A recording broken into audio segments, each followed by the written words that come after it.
Welcome to the Your Life Rocks podcast, where we believe life balance is possible. Yes, even for you.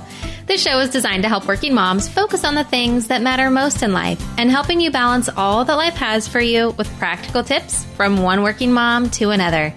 My name is Jenny Stemmerman, and I am so glad that you are here to hang out with me today. You know, on this podcast, we talk a lot about time management. Of course, as working moms, why shouldn't we be talking about time management? Almost as much as we talk about the 8 areas of life. So if you're new to the show, typically we will dive into the 8 different areas of life that we're all trying to balance. And we usually have amazing guests in those areas that are helping us grow and learn and take action. We're talking about your faith, marriage, parenting, career, home, finances, health, and friends and fun. But today I'm breaking it up with some practical advice that really hits on all of that, all of those 8 areas. At least I hope it will. I hope it will for you. It certainly does for me. But sometimes that's what we need, right? I mean, we can learn things, we can absorb things, listen, read, watch, but sometimes we just have to implement. I call this the seeker syndrome. When we know we need something and we just go seeking it, right? And we will seek and consume and seek and consume. But we all know, in our actual heads, that that's not where action happens. Change that we want in our life doesn't come from learning. It comes from doing, from applying the things that we learned. And so that's really what we're going to be talking about today. Now, I kind of think that this is like giving ourselves a kick in the pants. Or maybe you have someone in your life, right? So you're listening to your friend or a family member, and they're always talking about how they want to lose weight, or they're always talking about how they want to do this or that or the other, and they never do. And you're like, well, you haven't done it yet. And what happens? You stop listening after a while, right? Because you know it's just like a cycle that they're going to go into, and you just want to yell at them, get on with it already. What is your problem? But have you ever listened to you? Do you do that? Do you tell yourself all the things that you want to do? Someday I want to do this. Someday I want to do that. Sometimes we need to tell ourselves, get on with it already. Otherwise, we stop listening to ourselves. Now, all of this came to me while I was on vacation this last week. Now, vacations for me are transformative. At least I always thought it was just for me. But the more I talk to my friends, it's the same thing for them. They go on vacation, and it just is a different vortex of living. For me, it changes my perspective. It always leaves me ready to really live my life. I kind of take inventory of what matters most. What are my priorities? Am I really living the way that I want to? And it's not that everyday life is bad or boring. I mean, truly, it's not. I'm a mom with kids and I work. Every day is different. Every day is unique. Every day is the last thing but boring. But sometimes we can get stuck in the cycle of life. It's like Groundhog Day. It might be different, but it's kind of the same, right? We do the same things. We stress out about the same things. We pray about the same things. It takes really stepping out of that cycle for us to really see what our life is and decide if a change needs to be made and really get inspired to make it, because change can be hard work.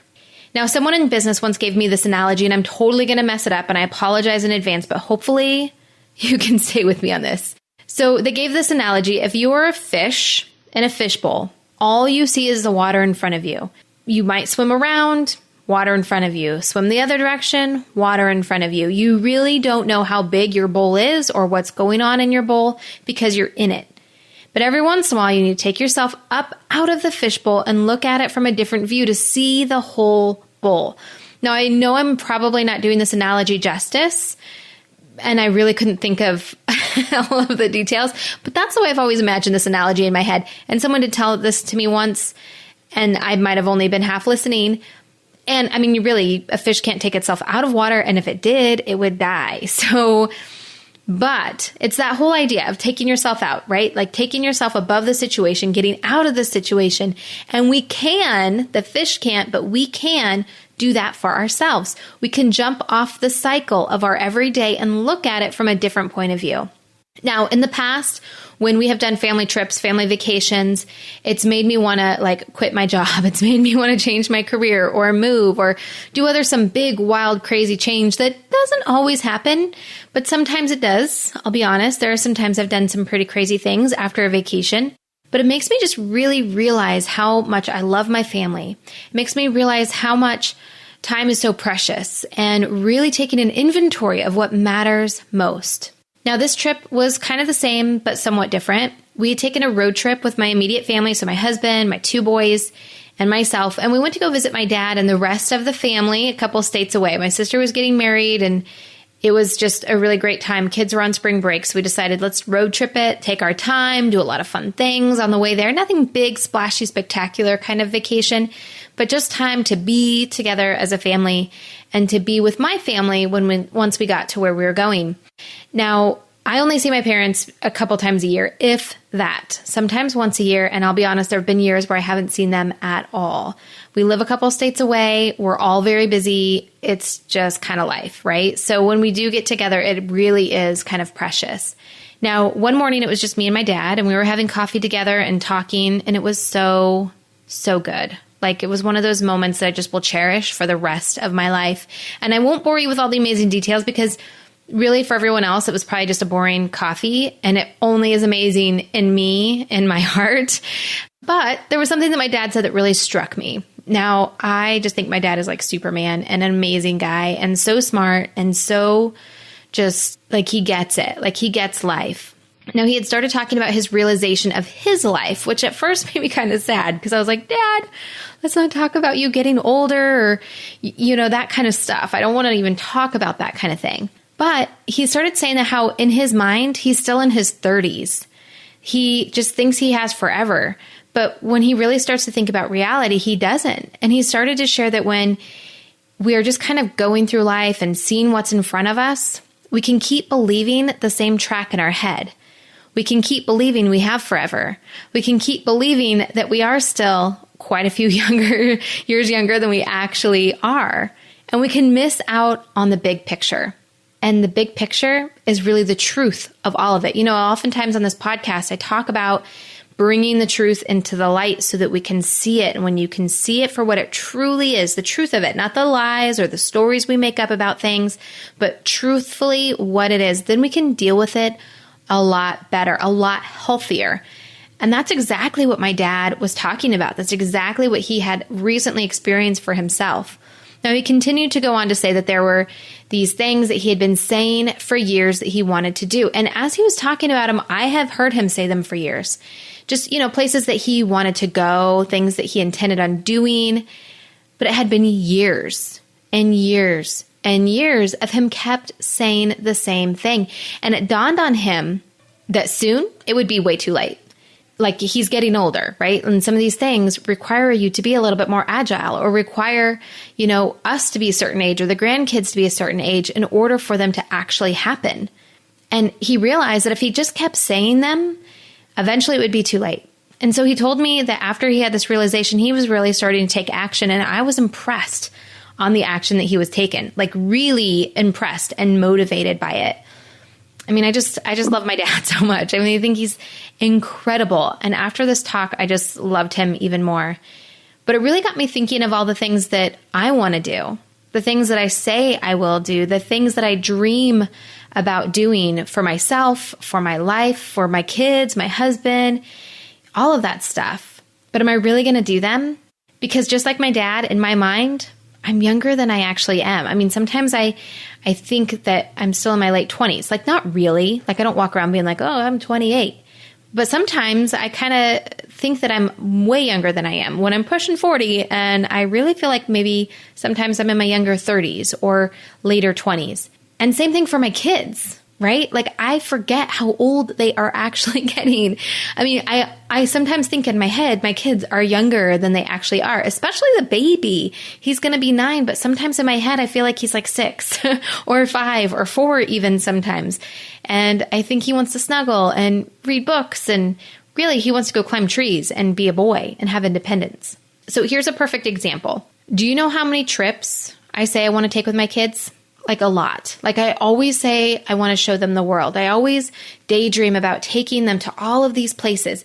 Even some of them aren't very far off, right? They're not that far away, but I haven't taken them there. And I always say, I want to travel with my kids. I want to show them all of those things. Well, my oldest will be 13 this month. Yep, I have just five more summer vacations until he graduates. 5 more Christmases until he's an adult. Now, it could be more. He could choose to, live with us longer or whatever. Life happens, right? But he could also choose to move far away and only visit a couple times a year, like I do with my dad. Now, all of these are memories that I wanted to create. They're all the lessons that I wanted him to learn, all of the things that I wanted to pour into him about who he is, about who God is, about what the world is. And it's overwhelming to think about the little time that I have left. And quite frankly, it's kind of sad when you start to think about it in terms of 5 more Christmases, 5 more summer vacations. And it's going by so fast. And you know what? I then very quickly found myself turning to justification, saying, you know what, you shouldn't be so hard on yourself. You've been a good mom. They've experienced a lot of stuff. You've experienced a lot of stuff. You've done a lot of things. That's what a friend would say, right? That's what I would say to a friend. That's what I know a friend would say to me. In fact, a friend did say that to me when I was like, oh my gosh, there's not that much time left. But this is the hard part, right? This is where the rubber kind of meets the road. If I'm not hard on myself and I just keep saying and not doing, it will be over so fast. The Bible tells us in James 4:14, yet you do not know what tomorrow will bring. What is your life? For you are a mist that appears for a little time and then vanishes. Life is so short. When we don't know, I say 5 summers, we don't know. It might not be any. It might be 1. Who knows, right? But the whole point of that is that if I justify it and say, you know what, don't be so hard on yourself. Those 5 summers will be gone like that. They'll be gone just like the last 13 have gone by so fast. And I won't be inspired to take action on them because I'm being too soft on myself. And at the end of the day, I don't want to feel guilty when it's all done. Not that when it's all done. When it's done, you're in heaven, right? And in heaven, there's no guilt, but you know what I mean. The day after my kids graduate and the house is quiet, I don't want to feel regret. I don't want to feel guilty. The day a loved one passes away, the day I'm too old to get around like I used to, I don't want those moments of my life to be sad. I don't want them to be full of regret or the things that I wish I would have done, right? The guilt. I want them to be full of memories and to be proud of all of the things that we did and the things that we accomplished and all of the fun things, the positive things. And I'm sure there will always be those little things that sneak in, but we have a choice. We have a choice. So with that choice, I decided I'm going to be hard on myself. I'm not going to let myself get off easy. Inspired by my dad and kind of what he's doing in his life, I started to think about all the things I say I want to do, but never really do. And I grabbed my journal and I wrote them all down. And I'm continuing to write them all down. I had to put a sticky note on the page so I can keep adding to it because I'll see a commercial or I'll be talking to someone and I'll be like, yeah, I've always wanted to learn how to surf. Oh, I got to put that in my book. Because I've never learned how to surf. I've never made an effort to learn how to surf, yet that's always been a fantasy of mine to learn how to surf. Now, some of the things that I wrote down in that journal involve my kids. Some are just about me. Some have to do with serving God. But as I look at my list, I had a realization. What if what I say I want to do, what if I don't actually want to do it? What if I don't like it? What if I build up this idea in my head and it's just not that great, or it's just really not that worth it, right? Like everything has a sacrifice. So is the sacrifice really worth it?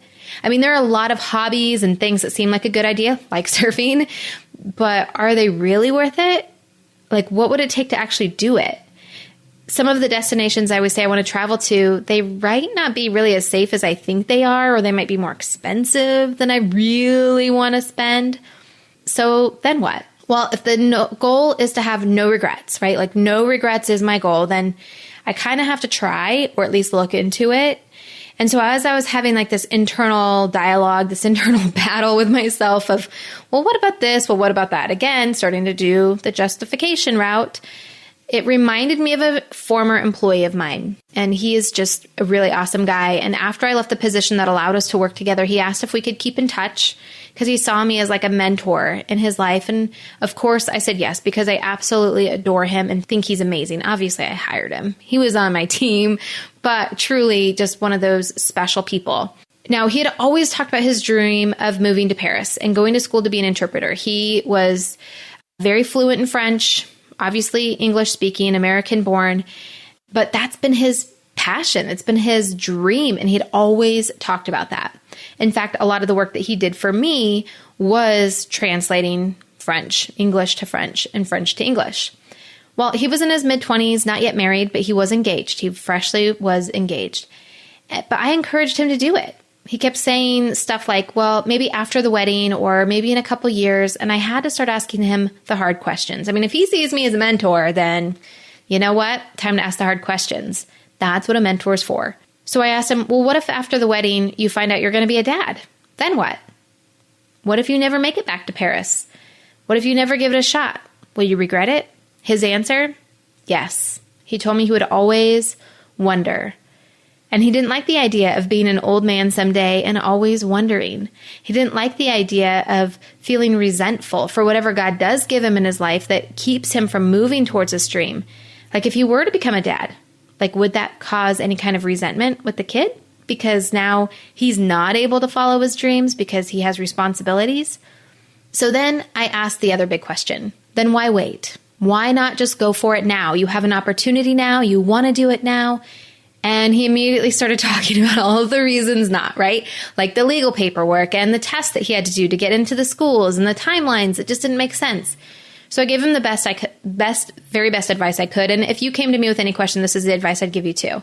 Say a prayer and take a step. Let God either open the door or close the door. But sometimes we have our hands so firmly on the doorknob that we don't allow him to move it.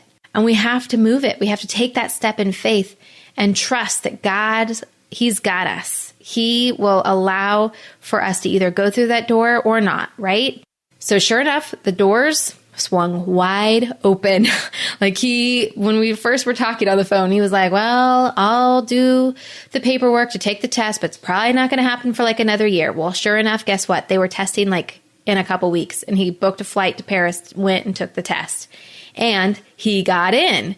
So he found himself in Paris, literally less than 6 months after we had this conversation, attending the school and working towards the career of his dream.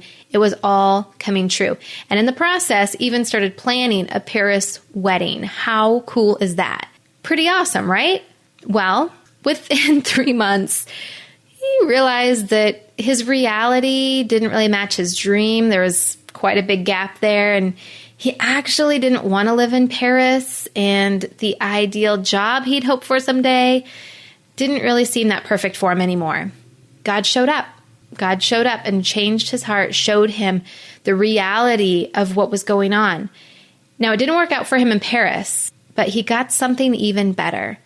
He got the gift of knowing, of clarity. He will now have no regrets, at least about this, right? This area of his life, he will never have to wonder. He will never have to have those regrets because now he knows. And he learned a valuable lesson in that.